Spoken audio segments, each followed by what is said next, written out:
हमारे channel exam Hunt with ज्योति में आपका स्वागत है।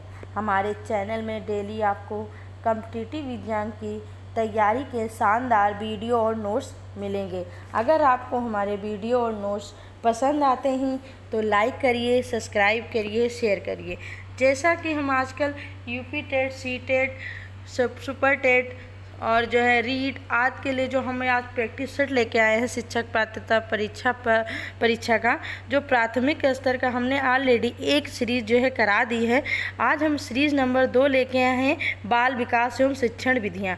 आज हम उसके बारे में पढ़ेंगे। तो आज हम चलिए करते हैं प्रैक्टिस सेट सेकेंड। और ये जानते हो किस पे आधारित है? बेसिक शिक्षा परिषद पाठ्यक्रम पर आधारित क्वेश्चन है। ठीक है, तो चलिए पहला क्वेश्चन करते हैं हमारा इस सेकेंड प्रैक्टिस सेट का। पहला क्वेश्चन क्या है, चलिए देखते हैं। पहला क्वेश्चन है हमारा, पहला क्वेश्चन है राष्ट्रीय पाठचर्या रूपरेखा 2005 के संबंध में अधिक महत्वपूर्ण है। क्या है? तो ऑप्शन नंबर हमारा फर्स्ट का ए बी ऑप्शन जो है सही हो जाएगी, रचनात्मकता। ठीक है, तो जो हमारा एनसीएफ 2005 है, राष्ट्रीय पाठचर्या रूपरेखा के अनुसार जो प्रत्येक विद्यालय जो होता है या विद्यार्थी होता है, जो विद्यालय का विद्यार्थी होता है, वो जो है उसकी जो अपनी क्षमता होती है, अपना एक कौशल होता है, जिससे वो क्या करता है, वो अपनी चीज़ों को मतलब व्यक्त करता है। तो वही कहना चाह रहा है एनसीएफ हमारा 2005 कि जिसको व्यक्त करने को हमें क्या करना चाहिए, उचित अवसर प्रदान करना चाहिए, जिससे वो रचनात्मकता को क्या करे, महत्व को समझ सके। तो इसलिए एनसीएफ हमारा कहता है बच्चों को स्वतंत्र छोड़ दो, वो अपने ही कौशल, अपनी ही क्षमता, अपने जितने भी मतलब जो भी है वो अपना वो खुल के जो है उस चीज़ को कर सके। तो इसीलिए हमको क्या करना चाहिए, उनको पर्याप्त अवसर प्रदान करना चाहिए। किसको? विद्यार्थियों को। ठीक है, चलिए क्वेश्चन नंबर हमारा फर्स्ट का राइट हो जाएगा बी। चलिए सेकंड हमारा क्वेश्चन नंबर क्या है, कक्षा में सभी विद्यार्थी शिक्षक से प्रश्न पूछते हैं, उस कक्षा के संदर्भ में कौन सा कथन राइट है, मतलब सही होगा। तो ऑप्शन नंबर हमारा 2 का सही हो जाएगा, ऑप्शन नंबर सी। कक्षा के विद्यार्थी शिक्षण प्रक्रिया के प्रति प्रेरित है। ठीक है, तो यदि कक्षा में जो बच्चा होता है वो अध्यापक से जब प्रश्न पूछता है तो इसका अर्थ यह है कि वह उस विषय के संबंध में मतलब जानकार नहीं है, उसके बारे में जानकारी नहीं है, तो वह क्या करना चाहता है, उसमें स्पष्टीकरण करना चाहता है तथा उसका अर्थ समझना चाहता है। तो यह क्या है, यह शिक्षण प्रक्रिया के प्रति क्या करने वाली है, प्रेरित करने वाली है। ठीक है, चलिए क्वेश्चन नंबर हमारा थर्ड देखते हैं। क्वेश्चन नंबर हमारा थर्ड है, निम्न में से कौन सा अभिप्रेरक अर्जित किया हुआ है? क्या पूछ रहा है? अभिप्रेरक अर्जित किया हुआ है। ठीक है, तो क्वेश्चन नंबर थर्ड का राइट हो जाएगा सी, ऑप्शन नंबर सी हमारा रुचि जो है राइट हो जाएगा। जो हमारे अब्राहम मास्लो जी हैं, उन्होंने अभिप्रेरक को जन्मजात अभिप्रेरक की जो है दर्जा दिया है। उन्होंने कहा कि जो अभिप्रेरक होता है वो 2 प्रकार का होता है, एक तो हमारा जो हमको जन्म से मिलता है और एक जो हमारे जन्म के बाद मिलता है। तो जो जन्म से मिलता है वो जैसे भूख हुआ, प्यास हुआ, निद्रा हुआ, विश्राम हुआ, ये क्या होता है, ये हमें जन्म से मिला हुआ होता है, ये जन्मजात होती है। जबकि जो दूसरा होता है वो हमारा रुचि होती है, प्रतिष्ठा होती है, सामाजिकता होती है, ये सब हमारा अर्जित किया होता है। मतलब हम समाज को देख के, लोगों को देख के उसको क्या करते हैं, अर्जित करते हैं। इसलिए जो हमारे अभिप्रेरक होते हैं वो 2 प्रकार के होते हैं, एक अर्जित किया हुआ, एक जो है जन्मजात। तो ये 2 प्रकार के होते हैं। ठीक है, अब इसमें कोई कन्फ्यूजन नहीं है। चलिए नेक्स्ट क्वेश्चन देखते हैं। नेक्स्ट क्वेश्चन हमारा क्या कहता है, नेक्स्ट क्वेश्चन हमारा क्वेश्चन नंबर 4 है, अभिकर्मित अधिगम विधि के प्रतिपादक कौन है? तो क्वेश्चन नंबर हमारा 4 का राइट हो जाएगा, ऑप्शन नंबर हमारा ए जो है राइट है। स्किनर महोदय ने अभिकर्मित अध्ययन के विधि का प्रतिपादन किया था। ठीक है, तो इनके बारे में थोड़ा सा जान लेते हैं। वी.एफ. स्किनर ने अविक्रमित अधिगम विधि के बारे में जो है इसका प्रतिपादन किया, जबकि इसी विधि के एक प्रकार शाखाई अभिक्रमित विधि को वर्ष 1954 में जो है एक क्राउड ने प्रस्तुत किया था।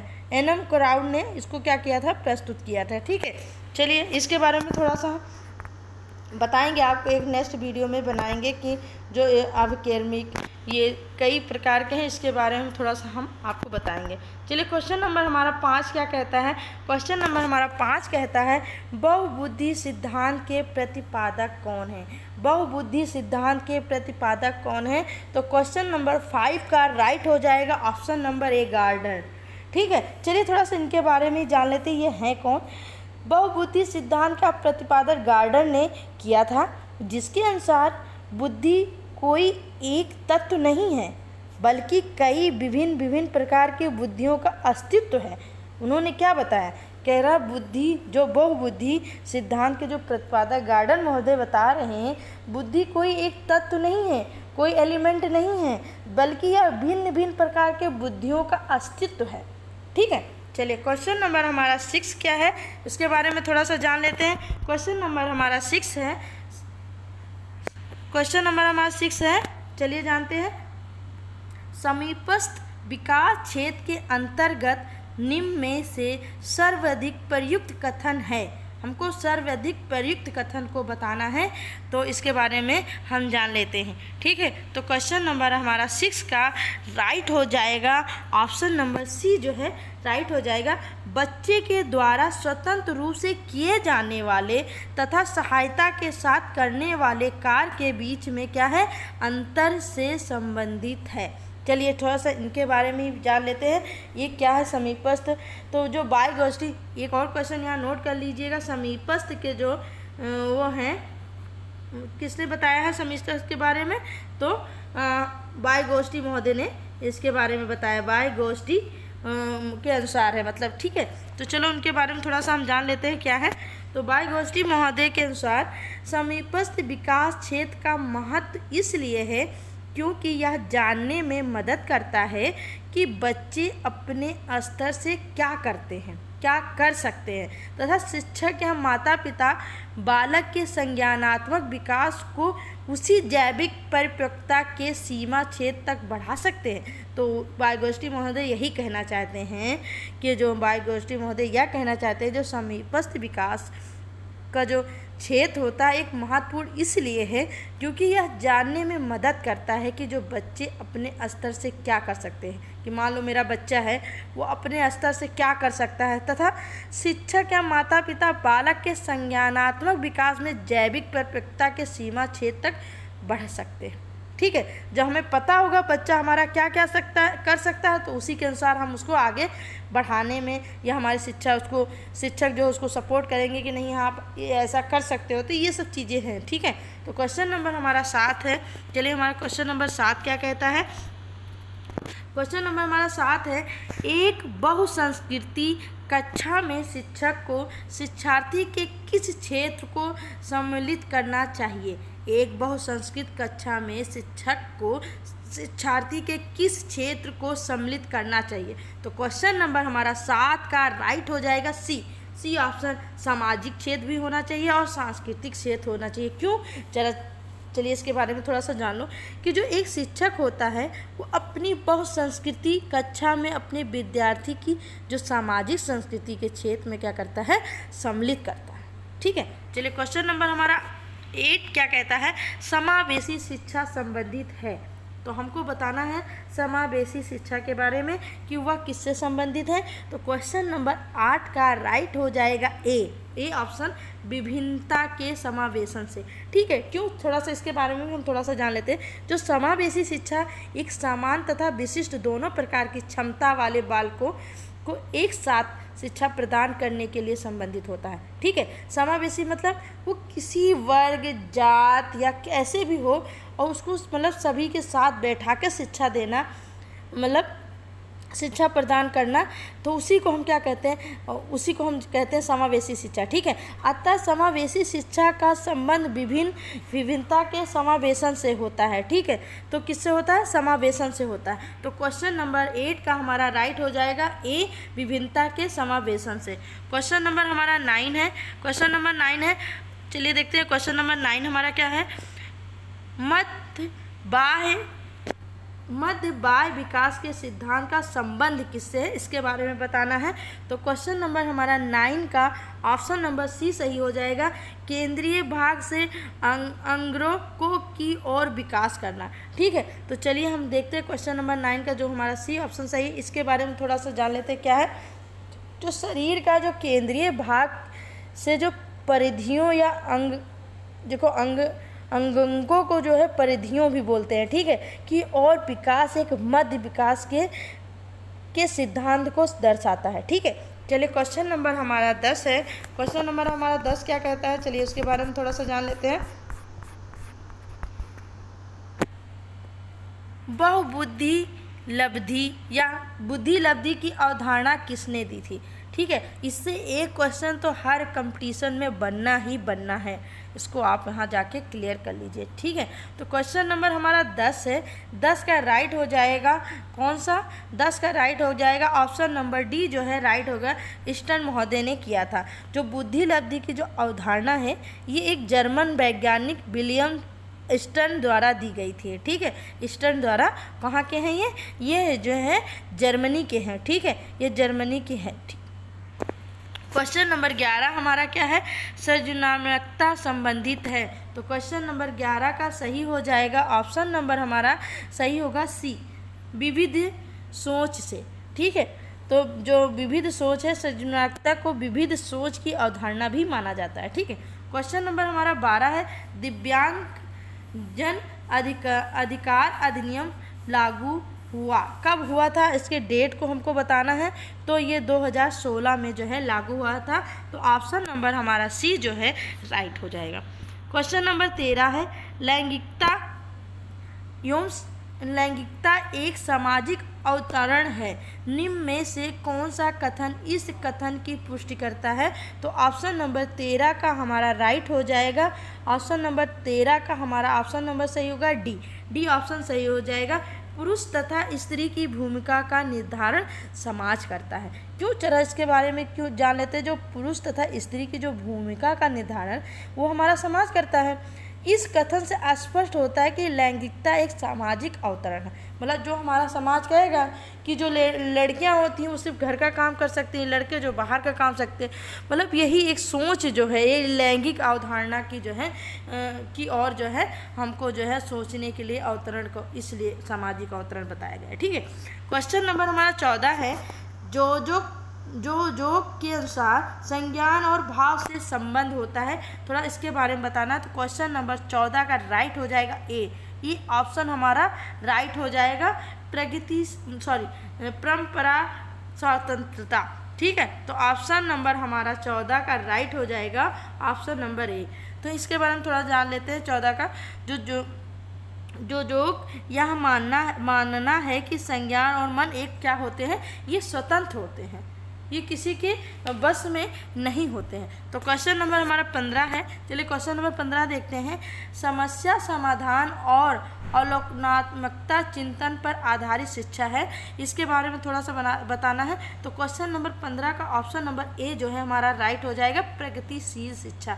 क्यों, जो हमारी प्रगतिशील शिक्षा एक मात्र उद्देश्य बालक की शक्तियों का विकास करना है, जो कि बालक समस्या समाधान तथा अवलोकनात्मक चिंतन पर अधिक बल देती है। ठीक है, यही कहना चाहता है। प्रगतिशील शिक्षा हमारे क्या है, वह एकमात्र उद्देश्य है कि बालक की जो शक्तियाँ होती हैं, बालक के अंदर जो क्षमता होती हैं, वो क्षमता कितनी है कि जो वो समस्या जो मिले उसको वो कैसे समाधान करे, उसका कैसे चिंतन करे और चिंतन करके उसको कैसे मतलब वो सही करे। इसलिए उसमें प्रगतिशील शिक्षा जो है पर आधारित शिक्षा होनी चाहिए। ठीक है, क्वेश्चन नंबर हमारा 16 है। क्वेश्चन नंबर हमारा 16 क्या है, राष्ट्रीय पाठ्यचर्या रूपरेखा 2005 आधारित है? किस पे आधारित है ये हमको बताना है। तो 2000 2005 जो है हमारा, कहीं भी आपको ये दिखे तो सिर्फ बालक केंद्रित शिक्षा होनी चाहिए। किस पे होनी चाहिए? बालक केंद्रित शिक्षा होनी चाहिए, बाल केंद्रित शिक्षा होनी चाहिए, विद्यार्थी केंद्रित शिक्षा होनी चाहिए। एनसीएफ हमारा कहता है जो भी कुछ शिक्षा दी जानी चाहिए वो हमारे बालक के हिसाब से ही दी जानी चाहिए, क्योंकि मेन हमको बालक को स्वतंत्र छोड़ना चाहिए। बालक के जो हमारा बालक है, एनसीएफ 2000 यही बताता है कि वो बाल केंद्रित शिक्षा होनी चाहिए, जो कि एक प्रयोगवादी विचारधारा पर आधारित शिक्षा होनी चाहिए। ठीक है। क्वेश्चन नंबर हमारा 17 है।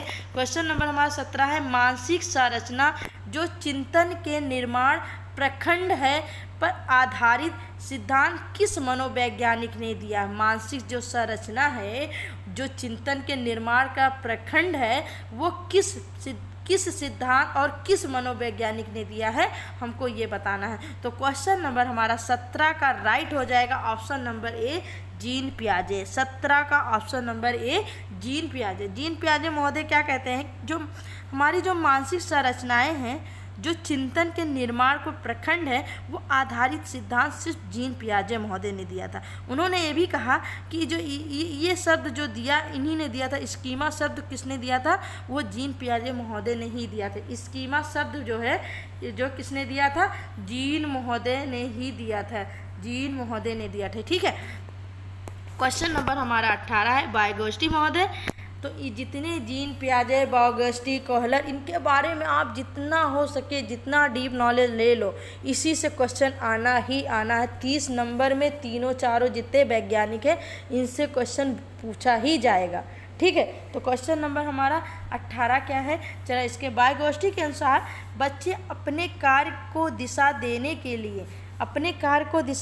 लिए 18 क्वेश्चन नंबर 18 को राइट हो जाएगा ऑप्शन नंबर बी जो है हमारा राइट होगा, स्वयं से बोलते हैं। वाइगोस्टी के अनुसार बच्चे को अपने कार्य की दिशा देने के लिए वो क्या करते हैं? वो स्वयं से ही बातें करते हैं, स्वयं से ही बोलते हैं। वाइगोस्टी के अनुसार जो भाषा संज्ञानात्मक विकास का जो महत्वपूर्ण तत्व है, उनके अनुसार जो उसका बालक का जो प्रारंभिक या आरंभिक बालकाल में ही बच्चा अपने कार्यों को नियोजित या समस्या समाधान में क्या करता है? वो भाषा प्रयोग करता है और वो स्वयं से ही बातचीत करता है। उन्होंने यही कहा था कि जो वाइगोस्टी ने कहा कि जो बच्चे होते हैं वो अपनी भाषा, अपने कार्य को दिशा निर्देश देने के लिए वो खुद से ही बातें करते हैं। ठीक है। क्वेश्चन नंबर अब 19 है। क्वेश्चन नंबर 19 है, समाजीकरण से संबंधित है। समाजीकरण से संबंधित है, तो क्वेश्चन नंबर 19 का राइट हो जाएगा डी ऑप्शन हमारा राइट हो। उपयुक्त सभी रीतियों से सीखना, मूल्यों का अर्जन करना, कौशल अर्जन करना, ये तीनों चीज़ें हमारे क्या करते हैं? समाजीकरण से संबंधित होते हैं। ठीक है। क्यों? चला इसके बाद जो संस्कृतियों की जो रीतियाँ एवं मानदंडों को सीखना, जो कौशल अर्जन, मूल्यों विश्वासों का अर्जन इत्यादि समाजीकरण की प्रक्रिया में ही आते हैं और बालक के अपने माता पिता तथा अन्य व्यक्तियों से जो संपर्क में आते ही शुरू हो जाते हैं। ये सब हमारी क्या होती हैं? ये हमारी सब समाजीकरण के होती हैं। ठीक है। तो क्वेश्चन नंबर हमारा 20 क्या है? चलिए देखते हैं। एक शिक्षक की भूमिका, ये जो शिक्षक की भूमिका क्या होनी चाहिए? तो ऑप्शन नंबर वो अधिगम सरलकर्ता होना चाहिए, सही है। मार्गदर्शक होना चाहिए, ओके एकदम राइट है। दाता होना चाहिए, मतलब कोई चीज़ बता सके और उपयुक्त, इसलिए ये ऑप्शन नंबर डी जो है हमारा राइट हो जाएगी, क्योंकि ये तीनों होना चाहिए। ठीक है। तो कक्षा में जो शिक्षक की जो भूमिका महत्वपूर्ण हो जाती है, क्योंकि वह निम्न भूमिकाओं के रूप में होता है। वो अधिगम सरलकर्ता, मार्गदर्शन प्रारंभकर्ता, नेतृत्व करता, सुविधादाता, प्रदाता, ये सारे गुण किस में होने चाहिए? एक शिक्षक में होना चाहिए। ये सब होगी तभी वो बालक को अच्छा बता सकता है, सरल करके बता सकता है और अच्छे शब्दों में बता सकता है और मतलब जैसा हो सके उस हिसाब से वो बच्चों को बता सकता है। ये सारे क्वालिटी जो है हमारे एक शिक्षक में होनी चाहिए। ठीक है। क्वेश्चन नंबर हमारा 21 है। चलिए क्वेश्चन नंबर हमारा 21 क्या कहता है, ज़रा उसके बारे में देखते हैं। क्वेश्चन नंबर हमारा 21 है, बुद्धि परीक्षण में एक 14 वर्षीय बालक 50 अंक प्राप्त करता है तो उसकी मानसिक आयु कितनी होगी, हमें ये बताना है। तो क्वेश्चन नंबर बी का जो है 21 का बी ऑप्शन जो है राइट हो जाएगा, 50 वर्ष। क्यों? क्योंकि हम इस पर फार्मूला लाए आएंगे, बुद्धि लब्धि बराबर होगी मानसिक आयु बटे वास्तविक आयु, तो हम इंटू 100, ठीक है।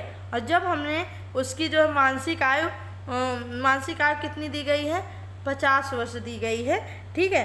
और वो बुद्धि लब्धि 50 दी गई है, और जो है बराबर मानसिक आयु इंटू मानसिक आयु अपॉन जो है 14 वर्ष है उसकी आयु, 14 वर्ष उसकी आय बताई गई इंटू 100। और जब हम इसको कट पीट करेंगे तो 14 अपान 2 आएगा, और इसको जो हम कट करेंगे तो 7 वर्ष आ जाएगी, ठीक है। तो उसकी मानसिक आय कितनी हो जाएगी, 7 वर्ष हो जाएगी, ठीक है। चलिए नेक्स्ट क्वेश्चन देखते हैं। तो ऑप्शन नंबर 21 का हमारा सही हो जाएगा, 21 का ऑप्शन नंबर 20 जो है राइट हो जाएगा। चलिए क्वेश्चन नंबर हमारा 22 देखते हैं। थैनोटोस संबंधित किससे होता है, ज़रा इसके बारे में हमको बताना। तो ये ऑप्शन नंबर 22 का हमारा बी जो है राइट हो जाएगा, मृत्युमूल प्रवृत्ति से। ये क्या होता है मृत्युमूल प्रवृत्ति, थोड़ा इसके बारे इसके बारे में जो है मृत्युमूल प्रवृत्ति का जो है फ्राइड महोदय ने बताया इसके बारे में। फ्राइड महोदय ने क्या कहा है, जरा इसके बारे में जान लेते हैं। फ्राइड ने मूल प्रवृत्तियों को 2 श्रेणियों में विभक्त किया है, एक जीवन मूल प्रवृत्ति और दूसरा मृत्यु मूल प्रवृत्ति। तो जीवन मूल प्रवृत्ति को क्या कहते हैं, इसरोसो, इसको ऐसे लिखेंगे जो जीवन मूल होती है, इरोसोस, ठीक है, इरोसोस, ठीक है। और उसको मृत्यु मूल में थैनोटोस कहते हैं, ठीक है। चलिए क्वेश्चन नंबर हमारा 23 क्या कहता है, बुद्धि मापन संबंधित किससे है। तो बुद्धि मापन हमारा क्वेश्चन नंबर 23 का ऑप्शन नंबर सी जो है राइट हो जाएगा। ए और बी, आधार आयु और टर्मिनल आयु दोनों होना चाहिए। आधार आयु और टर्मिनल आयु दोनों का संबंध जो है बुद्धि मापन से है, ठीक है।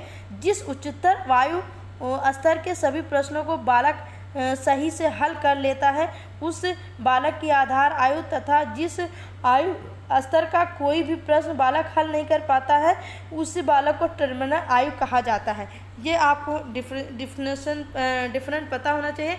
ये जो है जिस आयु के बच्चा आयु का बच्चा जो है ये क्वेश्चन हल कर लेता है उसको आधार आयु कहते हैं, और जिस आयु से बच्चा बुद्धि को क्वेश्चन को हल नहीं कर पाता है तो उसको हम टर्मिनल आयु कहते हैं, ठीक है। क्वेश्चन नंबर हमारा 24 क्या कहता है, TAT का पूरा नाम बताना है। तो TAT का पूरा नाम क्या होता है। तो क्वेश्चन नंबर 24 का राइट हो जाएगा, बी ऑप्शन हमारा सही हो जाएगा। क्वेश्चन नंबर हमारा 24 का बी, थीमेटिक एप्रिसिएशन टेस्ट, ठीक है। चलिए क्वेश्चन नंबर हमारा 25 क्या है। क्वेश्चन नंबर 25 है, निम्न में से किस मनोवैज्ञानिक अनुसार तर्क करना स्मृति का आना नहीं होता है। क्वेश्चन नंबर हमारा 25 का राइट हो जाएगा, 25 का ऑप्शन नंबर सी जो है राइट हो जाएगा। कौन है, वुड्सवर्थ, ठीक है। इनके बारे में थोड़ा सा जान लेते हैं। वुड्सवर्थ के अनुसार तर्क करना स्मृति का आयाम नहीं है। स्मृति के 4 आयाम अधिगम, धारण, पुनः स्मरण तथा पहचान है। कौन कौन से हैं, अधिगम, धारण, पुनः स्मरण तथा पहचान, ये 4 आयाम किसने दिया, वुड्सवर्थ ने दिया है। क्वेश्चन नंबर 26 हमारा क्या कहता है, सृजनात्मकता चिंतन के चरण है, इसके बारे में थोड़ा सा बताना है। तो कौन सा, क्वेश्चन नंबर 26 का ऑप्शन नंबर हमारा डी राइट हो जाएगा। उपक्रम, उद्भव, मूल्यांकन, ये तीनों जो है सृजनात्मक चिंतन के चरण हैं। तो इसके बारे में थोड़ा सा जान लेते क्या है। जी वेल्स के अनुसार सृजनात्मक चिंतन के चरण निम्न क्रम है, उपक्रम, उद्भव, उद्भाषण तथा मूल्यांकन। ये जो है एक सीरीज है, इस हिसाब से लिखा जाएगा। पहले हमारा क्या रहेगा, पहला हमारा उपक्रम रहेगा, ठीक है। दूसरा हमारा क्या रहेगा, उद्भव। तीसरा हमारा क्या रहेगा, तीसरा हमारा उद्भाषण। चौथा हमारा क्या रहेगा, मूल्यांकन, तब हमारा जाके मूल्यांकन होगा। ठीक है, ये 4 स्टेप किसके हैं, ऊर्ध्ववर्त के, सॉरी वो किसके हैं हमारे 4, वो 26 का डी ऑप्शन, मतलब उपयुक्त सभी है, ये सृजनात्मकता के चिंतन है, ये होने चाहिए, एक सीरीज में होने चाहिए। क्वेश्चन नंबर हमारा 27 है, अंतरण पूर्व सीखने गए व्यवहार का वर्तमान में सीखे गए व्यवहार पर पड़ने वाला प्रभाव से संबंधित होता है, ये अधिगम अवतरण कहलाता है। इसके बारे में थोड़ा सा हमको बताना है, तो क्या है, कथन किसने दिया है, इसके बारे में हमको थोड़ा सा बताना है, तो किसने दिया है, तो क्वेश्चन नंबर हमारा 27 का राइट हो जाएगा। क्वेश्चन नंबर 27 का हमारा ऑप्शन नंबर बी जो है राइट हो जाएगा। क्वेश्चन नंबर हमारा 27 का कौन सा ऑप्शन सही हो जाएगा, तो ऑप्शन नंबर हमारा बी जो है राइट हो जाएगा, बी कैंडलैंड है। ठीक है, तो इनके बारे में थोड़ा सा जान लीजिए क्या है। क्वेश्चन नंबर कैंडलैंड महोदय ने दिया था, इनके बारे में कुछ ज़्यादा डिटेल में नहीं है, एक इन्होंने बस खाली यही बताया कि जो अंतरण है वो पूर्व सीखे गए व्यवहार का वर्तमान में सीखे गए व्यवहार पर पड़ने वाला प्रभाव से संबंधित अधिगम अंतरण कहलाता है, यही उन्होंने कहा था, कैंडलैंड ने कहा था। क्वेश्चन नंबर हमारा 28 है, केंद्रीय प्रवृत्ति की इकाई क्या है, केंद्रीय प्रवृत्ति की इकाई, तो क्वेश्चन नंबर 28 का हमारा डी ऑप्शन जो है सही हो जाएगा, मध्य माध्यिका बहुलक, ये हमारे तीनों जो है केंद्रीय प्रवृत्ति की इकाई है। ठीक है, तो क्वेश्चन नंबर हमारा जो है 28 सही हो जाएगा। तो क्वेश्चन नंबर हमारा 29 क्या है, निम्न में से किस मनोवैज्ञानिक के अधिगम सिद्धांत संबंधवाद वर्ग के अधिगम सिद्धांत से संबंधित है, तो इसके बारे में बताना है, तो हमारा 29 का ऑप्शन नंबर हमारा सही हो जाएगा, डी ऑप्शन सही हो जाएगा, इसमें भी उपयुक्त सभी, पाल्वो, स्किनर, हल, तीनों जो है क्या है, ये जो है अधिगम सिद्धांत संबंधी जो है वो है, तो इनके बारे में थोड़ा सा जान लीजिए क्या है। तो व्यवहारवादी सिद्धांत को अधिगम का संबंधवादी सिद्धांत भी कहा जाता है, जिसके अंतर्गत थर्नडाइक, पालो, स्किनर, हल और गुथरी आदि जो है अधिगम के सिद्धांत आते हैं। ठीक है, क्वेश्चन नंबर और लास्ट, सबसे लास्ट है क्वेश्चन नंबर 30। चलिए देखते हैं, क्वेश्चन नंबर सीखने का वक्र दर्शाता है, तो क्वेश्चन नंबर 30 का राइट हो जाएगा ऑप्शन नंबर बी, सीखने की प्रगति जो है बताता है। जो सीखने का जो वक्र प्रगति का सूचक है, सीखने की मात्रा का समय अथवा प्रयास के परंपरा संबंध को चित्रांकित करने पर जो वक्र रेखा प्राप्त होता है उसे ही वक्र अधिगम कहा जाता है। ठीक है, अगर आपको हमारी वीडियो पसंद आए तो लाइक करिए, सब्सक्राइब करिए, शेयर करिए। Thank you.